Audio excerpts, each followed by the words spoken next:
We turn now to a major development in another disturbing case. In 2017, Mohammed Noor, while on duty as a Minneapolis police officer, killed Justine Rushek after she had called 911 out of concern for a woman she heard screaming behind her home. Here's how Justine's fiance described the encounter to us back in June of 2020. There was no discussion. There was nothing to say hands up, back up. It was just a shot was fired. Noor claimed it was an accident, but he was convicted of third-degree murder. That's murder with a so-called depraved mind, as well as second-degree manslaughter. It was considered a rare example of a police officer being held accountable, and he was sentenced to 12.5 years in prison. Today, Minnesota's highest court overturned Noor's murder conviction, so he'll be resentenced just on the manslaughter count.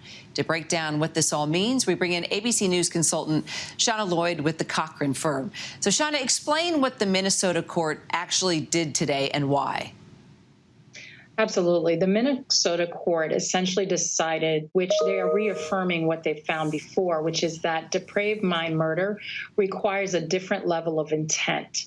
They are saying that it doesn't have the specific intent requirement that the other murder charges require. So in this case, Noor had a specific intent to harm or do something to the person that he saw approaching the vehicle. So they're saying that because he specifically intended to harm a particular person, depraved heart murder does not apply, because that murder applies for someone who is doing something with disregard for human life in general. So someone driving down a street blindfolded would be convicted of this type of a murder if they were to kill someone, because they didn't have an intent to harm someone in particular. So does manslaughter alone seem to you like the appropriate conviction for this crime? His prison sentence will surely become a lot lighter, right? The prison sentence is reduced. Typically for a manslaughter, you're looking at a maximum of 10 years. So you'll see someone such as himself, a first-time offender, somewhere around the 5-year mark.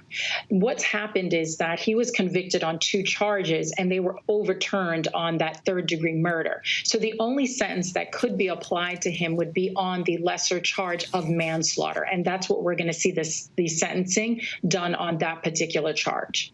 So this was a pretty big story back in 2017, you remember, but it came up again when George Floyd was also killed by a Minneapolis police officer. How do these cases relate to one another, and could today's decision impact the cases of those 3 officers who still face state and federal charges for the death of Floyd?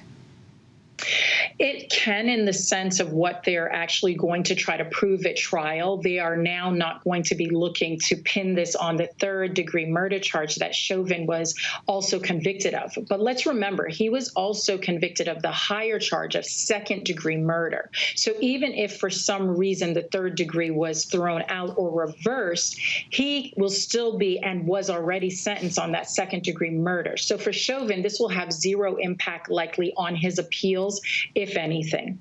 Now, for the other 3, what we're going to see is the aiding and abetting will be tied to the second-degree murder. We're not going to see the state bring any charges tied to that third degree because of their concern of a possible overturn. Got it. Chana Lloyd, always appreciate your insights. Always good to see you, Kyra.